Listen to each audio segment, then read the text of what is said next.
Everyone, kamusta po kayong lahat? Sa magandang araw po sa inyong lahat. Maraming salamat po sa lahat na nagpabook ng reading, lahat po ng nagtiwala, and of course, bawal po ang fake account, bawal ang lock profile. Okay, so available po ang ating lucky bag, lucky wallet. Yes, meron po yun ritual, meron po siyang kakayahan para humigop ng pera, para maging maswerte kayo sa salapi. At itong portal na 77, of course, inshallah maka-avail kayo kasi talagang pinalakas po natin yan. And available po ang ating perfume na maaamoy ng person mo kahit malayo siya. Yes, kung nandito ka sa Pilipinas, nasa ibang bansa siya, maaamoy niya po yung amoy mo.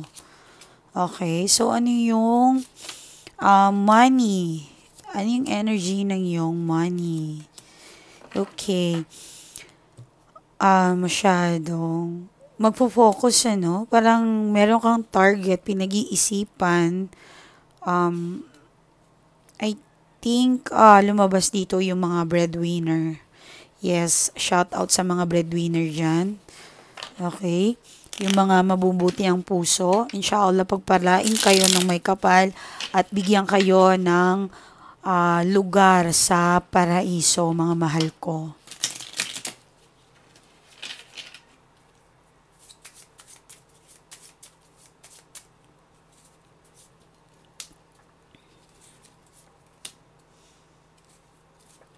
Energy po yan ng pera. Yung blessings. Okay? Wow. Alam mo, i-relax mo din minsan yung pagka-anxiety, like sa takot mo na I know maraming bayarin ang gastos, 'di ba? Ang hirap-hirap ng mga gastos ngayon. Unfortunately, talagang makakaramdam yung iba dito sa atin kasi nga tag-ulan sa Pilipinas, 'di ba? So maaantala ang iba. So expect nyo na 'yan, but wag na wag kayong humiling sa Diyos na or mumurahin or magagalit kayo sa ulan. Okay? But imbis na Lord o Ya Rab, palakarin niyo po ako ng maayos, magagawa ko po ito, matutuloy po ako. Yun dapat yung blessings ninyo. Okay? Or yung prayer ninyo. So, yun po ang gagawin ninyo, okay? So, kung malakas ang hangin, so, meron lang konting, hindi naman to, parang, posible naman na hindi naman to talagang kailangan yung matakot. But may maaantala lang or something, okay? Again, hindi po ito kailangan yung isipin. Meron lang siguro na parang, marami kang plano, marami kang iniisip. Actually, itong plano na to, hindi lang para sa sarili mo. Kumbaga, para sa lahat, para sa mga taong mahal mo. Yes. Ganun ka, and iniisip mo na something na parang kailan ka susubok, kailan magbibigay sa'yo ng pagkakataon. Alam mo yon, yung new journey. Yes. And huwag ka daw magpadalos-dalos, ha? Huwag ka magpadalos-dalos. Hindi siya maging madali, but worth it kasi alas eh. Okay? Alas po yung lumabas. So, when it's come sa money, itong maaring itong week na to or kailan mo ito maririnig, itong reading na to, hindi lang itong ngayon na, itong araw na to, itong date na to. No, timeless po ang ating reading. Even though next year mo to maririnig or 2 years after, wala pong timeless po ito. Pag kailan mo ito narinig ay talaga mag-accurate po yan kapag narinig nyo. Okay? So, money comes to you. Ganun lang. Flowing po ang pera, I am abundance, I am ano. Ganun lagi ang i-manifest ninyo, mga mahal ko. Okay? So, dito naman tayo sa love. Love, love, love. In fairness, doon sa love, sa money, meron kayong alas. So, nothing to worry, ha? Wow! Sigurado yan?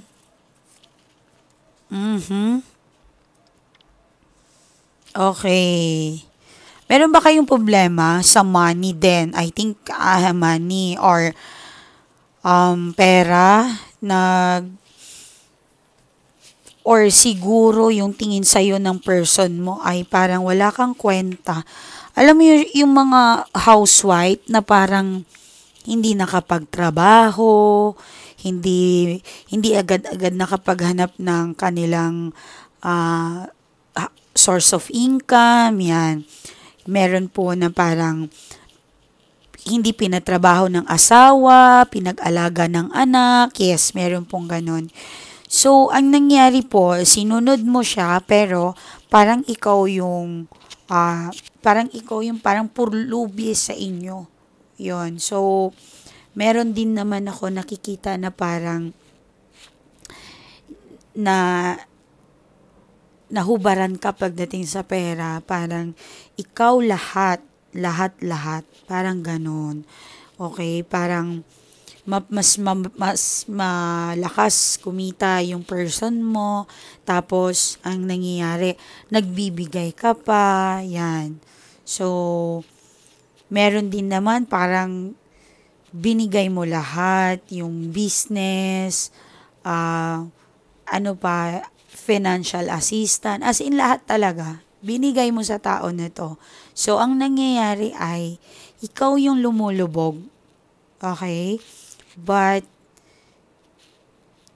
diamonds Queen of Diamonds, Seven of Diamonds, hindi pa rin pumapayag ang Panginoon Diyos at may kapal, Subhana Ta'ala, na ikaw ay kawawa. Okay? There's something sa'yo na kasi yung pagkabutihang puso mo, yung pagpasensya mo sa tao, yung luha mo, yung sacrifice mo na wala kang trabaho, nag-aalaga ka sa mga bata, sa mga anything na bakit ka tumigil sa trabaho. Yung sacrifice mo, talagang binibless ka ni Lord. Binibless ka niya. Imagine, ramdam mo ba kapag something na may gusto ka, nandiyan, nangyayari, kahit parang imposible, 'di ba? Ramdam nyo ba yon? Parang, imagine wag naman sana mangyari sa inyo. Example lang naman to. Ubus na yung bigas. Paano kaya to bukas? Pero napaka-miracle ni Lord, napaka-miracle ng Diyos. Nagkakaroon. 'Di ba? Ako, lagi niyong gawin ito. Kapag ito positive yung mind natin, gusto ko to, magagawa ko to, makukuha ko to. Yes. Di ba kinuwento ko sa inyo yung isang bahay na kahit hindi ako, na kahit wala pa akong bayad, sinasabi ko, akin yan. Di ba? Anong nangyari? Nakuha ko siya. Sorry. Nakuha ko siya. Kasi yung kalakasan ng tiwala ko sa may kapal nang doon.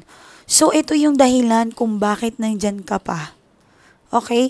Sa mga nagtatrabaho dito, alam kong pasuko ka Kasi, itim Itim, di ba? Alam kong pasuko ka. Pagod na pagod ako. Ganito.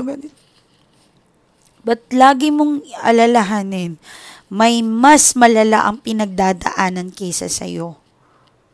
Yes. Never give up. You mean something. Parang may lugar, may naka-reserve sa iyo si Lord. Okay? Maganda ang plano ng Diyos kaysa sa plano natin. Itatak niyo yan sa utak ninyo, sa puso ninyo. Okay? Alam ko naman yung mga person ninyo, yung mga problema ninyo. Yes.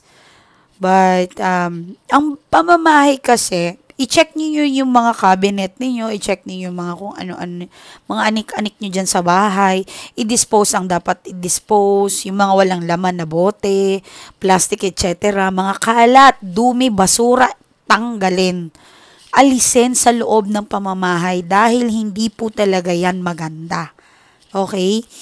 Talagang magbe-benefits lang po yan ng pangit. Yes. Hindi po yan magiging maganda ang pamamahay ninyo. lahat ng empty box or ano yung mga hindi mo kailangan, itapon. Magkaroon kayo ng general cleaning or general, ano bang tawag? Mag-dispose talaga kayo. Please. And then comment nyo dyan sa ano, para i-welcome ninyo yung positive ng ano ninyo, ng swerte. Kasi kapag malas ka na sa pera, dadamay na yung love eh. Okay, magiging maswerte muna kayo sa pera. Alam niyo ba kung bakit yung feng shui nakafocus sa pera? Kasi kapag swerte ka na sa pera, magiging maswerte ka na sa love. Hindi ba kayo nagtataka? Bakit to puro pera? Ganito, ganito. 'Di ba? Hindi lang nila sinasabi sa inyo na you need to fix first your financial. Yung pera nyo, kaperahan ninyo. Yes. 'Di ba? Gawin nyo lahat kung paano kayo maging Stop complaining. Stop complaining talaga. Makikita mo yan, promise. And, maniwala kayo, kapag may taong nag-guide sa inyo, na mabuting tao yan, at may narating at may ibubuga sa kanyang buhay, yan ang magiging guru ninyo or advisor ninyo. Okay? Huwag kayong makinig sa mga taong walang narating sa buhay. Halimbawa, tuturuan kanya paano mag-invest, paano mag-ano. Ano ba yung tao na yon? I-ano mo siya, ano ba yung tawag doon? I-profile, ano mo. Halimbawa, tinatanong ka ng, nagbebenta ako ng unit, okay? Ano bang tawag? Broker ako. Mas maganda to mag-invest, ganito, ganito, ganito. Tanungin mo siya. Ang galing niya magsalita, di ba? Pero siya ba ay may, hindi ko minamalit yung mga broker dyan, don't get me wrong. Okay? Kasi, it's sales business. Kailangan nilang marunong silang magsalita. Kailangan nilang humatak ng tao. Okay? But, if makikinig ka dyan sa tao na yan, okay, ma'am, kunin mo na yung condo na to, pwede po itong ibenta mo, pwede po itong iparenta mo, na kahit nasa OFW ka, namatay yung ilaw dito, hindi ko alam kung bakit. Okay, so it's okay. I know. Okay, so, pag sinabi sa'yo ng broker na bilihin mo na yung condo na to, kahit OFW ka, kahit nasa malayo ka, may income ka, may ano ka, may ganito, ganito. Or, ang tanong ngayon, kinuha mo, yung work mo na ba yan, ay, ano bang tawag dito? Stable ba? Okay. Pag sumasahod ka ng 20,000, kukuha ka ng condo, 10,000, 15,000. Patay ka nun. 'Di ba?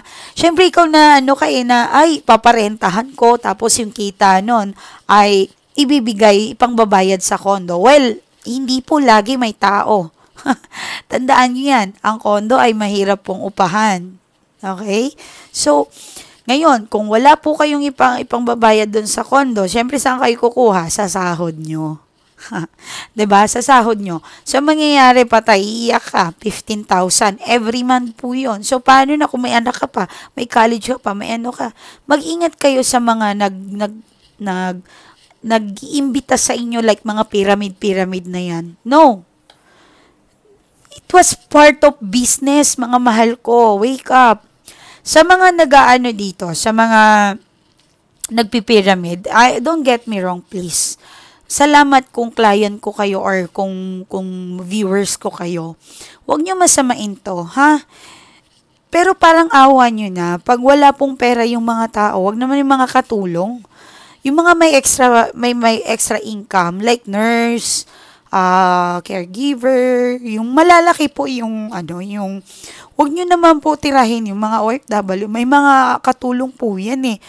22,000 lang yan yung sahod, tapos iimbitahan nyo ng mga ganyan-ganyan na pyramid. Kung sasali ka, kung meron kang maiimbitang tao, meron kang 3,000, meron kang 5,000. I know, naiintindihan ko po kailangan yung kumita. But, sana po ay makuha nyo po yung ibig kong sabihin. Pobre kasi yung inaano nyo. Maawa naman po kayo dyan. Paano naman po yung pag-aaral ng mga anak niyan? 'Di ba? Ako, to be honest ha, kapag yung tao na tinitrain ko yung mga admin ko. Please, please, kung hindi kaya, sabihin ninyo, wag muna. Unahin ninyo ang sarili ninyo. Yes, pag magpapareading, tapos ganito, ma'am, unahin nyo na lang para, ma'am, meron po bang discount ganito? Negative na yon kasi bakit? Hindi namin kaya na kumuha ng bayad na yung tao na yun nahihirapan. No. Ma'am, next month, baka pwedeng ipunin mo muna yan. Tsaka na pag may extra ka. Yun ang lagi kong sinasabi sa mga admin ko. Okay? Please, unahin ninyo yung mga nahihirapan. Bigyan nyo ng lakas ng loob. But hindi ko kasi mabibigay ng free kasi may sangkap. Kung mayaman lang ako, oh my God, ipagdasal ninyo na yayaman ako.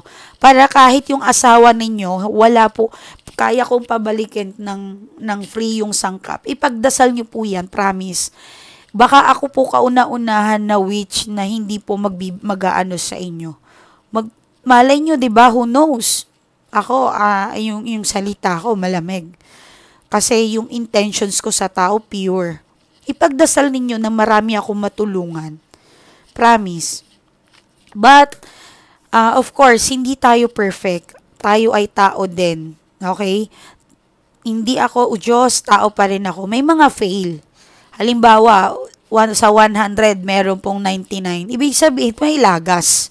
So, ibig sabihin nun, hindi siya pinayagan ng Diyos sa kanyang gusto or hangarin niya po. Okay?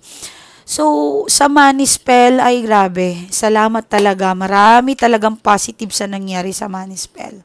So, what if na ngayon, kaya nga po naisip ko na magdagdag kami ng, imbes na wallet, kasi dati wallet lang ngayon may bag na kami, panghakot ng pera, swerte. Lalo yung mga businessman dyan, who knows, yung mga mahilig sa sugal. Pero hindi po ako nagyayaya sa mga magsugal kayo, ha? Please. Okay, so anyway, eto, tingnan natin, saan na tayo sa money. Okay naman yung money mo, don't worry. So, kaayusan, meron lang talaga ditong pakikisama. Medyo yung person mo, overthink po siya ngayon kung ano pang iniisip. Pero, okay naman siya. Don't worry. Mahal po niya yung family or kung sino man. Kung nag-aantay kayo ng sustento, it's about money kasi. So, kung wala kayong ganun, maaaring parang gustong sumama, gustong magpunta, gustong makiusap. So, umaring few days ito, makakarinig kayo ng tawag o ano man, so on. Or sorry, meron na maririnig kang nagseselos siya, ini-stalk ka, possible din pong stalk to. Okay? So, love.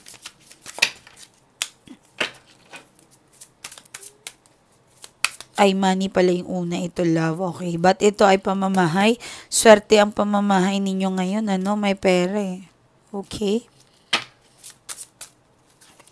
So, ano pa rin to? Love. Okay.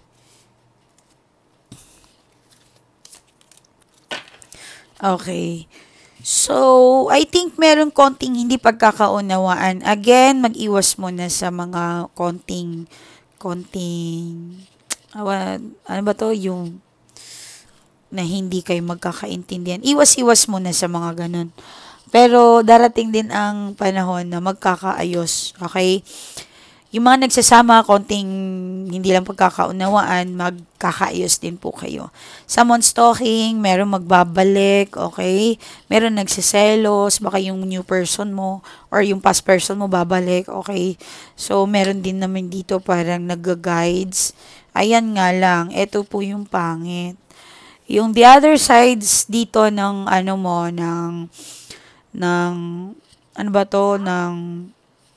what? They're up. Oh, yeah. Careful, ha? Yeah. Kiss mama. Kiss mommy. Kiss. Love. Okay. Okay. Okay. Okay, so etong ano na 'to, I'm sorry ha, ito yung pinakamasakit, ayoko magbasa nito, but pinaparusahan yung person mo. May isang taong gumawa sa inyo, pinapahirapan po siya. Yes, pinapahirapan siya, minsan hindi siya makatulog, may gumagawa, may alam mo yon, yung bang na hindi naman dapat, 'di ba? Merong pinakain. Yes. But yung positive nito po ay meron pong magtatapos na kalokohan ng third party. Yes, may magtatapos. And eto po, magkakaroon siya ng revert, bagong bagong kaisipan na ay okay, mali pala. Mali ako, ganon. Okay? So, yan ang iniisip niya. Sam, alika ba? Yung ano ka ng storage natin dalawa, yung mga toys nila, papiliin mo doon, yung magagamit. Kasi malaki naman ng sala, yung wag yung mga maliliit. Sige, yan mo. Iiwan mo lang dyan. Kasi meron naman space natin lagayan, na? Okay. So, yun. May magtatapos. May makakatulong daw sa'yo. Malay nyo, who knows? Ako yun. Okay. Diba? Malay nyo, may magtatapos. And lalaya siya. Yun yung maganda po dito. Kaya nga po may babalik. Okay, tingnan natin. Pagka ganyan kasi, energy ng third party ang lumabas. Energy ni third party. Shoutout pala kay Madam, may nag-message sa akin, Ma'am, ikaw lang po talaga nagre-reading ng ng kung anong energy ng third party. Ay, salamat ha. Malaking bagay daw po talaga yun kasi parang nagkakaroon sila ng idea anong nangyayari. Yan. Alam nyo, itong cards na to, bago po ako nagsisimula, riniretwalan ko pa yan. Kailangan ma-absorb natin lahat yung mga gusto nyong malaman. Okay?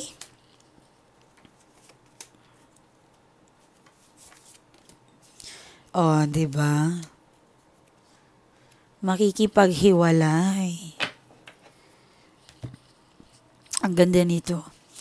Alam ng third party na mahal niya ang pamilya nyo or yung pamilya ng person. Alam niya. Matagal na pala ito nakikipaghiwalay sa kanya. Siya lang yung parang kumakapit na gumagawa ng paraan para hindi sila maghiwalay. I think involved yung pera kung bakit ganyan. Yes. Kung si third party ang mapera or yung person nyo. Yan, the sad things talaga na pag pera talaga ang humatol, talagang hindi ako naniniwala na money can buy happiness. No way. Yes, of course, money can buy happiness. Totoo po yun. Tanggalin nyo po sa utak ninyo na hindi nyo kailangan ng pera. Lahat ng tao kailangan natin ng pera. Okay? Kahit tubig ngayon, hining ko lang hangin na lang ang libre sa atin dito eh. Yun na lang ang libre ng mundo. Yung hangin na hinihingahan natin. Doon sa hospital, yung oxygen mo ba, may libre. 'Di ba?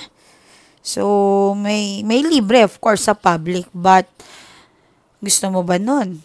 Mamamatay ka na, pipila-pilahan mo pa yung buhay mo. Naghahabol-habol ka pa ng kung ano-ano. Diba? Nagbebeg-beg ka pa. Of course, hindi. Habang bata pa tayo, mag-ipon para maganda ang ang ating future or soon. 'Di ba? Maging maayos lahat. Inshallah. Okay? Okay, maraming salamat. And yan ang energy ng third party. Gusto rin makipaghiwalay. Talagang napakasalbahin ng third party na to. Kasi mo, yung person mo kayo yung iniisip. Namimiss niya ang kanyang family. Sobra. Namimiss niya ang kanyang family and gusto niya nang kung mawala. Ayun lang dito, di ba? Ginagawaan siya ng masama. Okay, this is Mylee Tarot. Maraming salamat po. Ito po yung aking Facebook account. Kung gusto niyo po ng tulong, please. Anyway, kapag magpa-reading kayo, please naman, yung parang yung hindi kayo ano bang tawag dito, hindi kayo busy, dapat yung okay kayo, relax kayo. Hindi, kanina may supposed na client. Yes, anong oras yun, nakalimutan ko.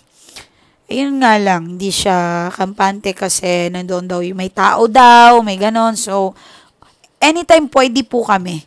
Okay? Mabilis po kaming mag-schedule, don't worry. Mabilis po. Okay, mga madam ko? Basta payment first po kami. And of course, sa mga gustong bumili ng mga aming bracelet, yung wish fulfillment, kung ano man yung wish mo, matagal na to sa akin yung mga bracelet ko, okay? Talagang unti-unti nilang tinupad ang pangarap ko. Ako ay nagsimula din naman sa zero. Okay? So, kaya po, alam ko po kung ano yung pakiramdam ninyo mga mahal ko. Alam ko po talaga yan. Yung hirap nyo, yung person ninyo, ang sakit, yung mga bills, of course. Naiintindihan ko kayo. So, again, kagaya ng feng shui, bakit sila nakapokus sa pera? Kasi nga, inuuna nilang ayusin ang pera para maging maswerte ka na rin sa love. Okay, mga mahal ko, I love you all. Ingat po kayo. Bye. And by the way, mag-ano kayo sa aking best friend.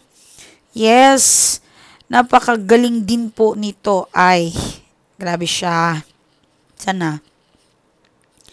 Yes, malakas po yan mag-manifest. Talagang meron siyang, ano man tawag dito? Kakayanan. Okay, malamig ang kanyang bibig. Basta try nyo talaga, promise. But, yung reading niya kasi record, busy po siya. Busy tao siya. And, of course, pag magpa-manifest po kayo, and try it. Para sa mga gusto doon sa kanila, try mo lang. So, dito sa akin, ma-spell kasi ako, more in spell ako, and reading, of course. Binabalik ko yung mga person ninyo, yung mga asawa nyo. Kapag hindi po yan bumalik, ibig sabihin, talagang ayaw ng Diyos. Okay? Alam mo kung ano yung gustong-gusto kong tulungan. Yung malinis ang puso. Yes. Yung hindi basta bumibitaw. Yung bang, ma'am, hindi po ako bibitaw. Mahal na mahal ko pong asawa ko. Yes. Mahal na mahal ko kayo, mga. So, ingat po kayo. More blessings. Inshallah, Yara, magkakapera ka ng malaki. May client ako nakita sa inyo. Good luck sa mga may business, ha? Good luck sa inyo, mga mahal ko. Ingat po kayo. Bye.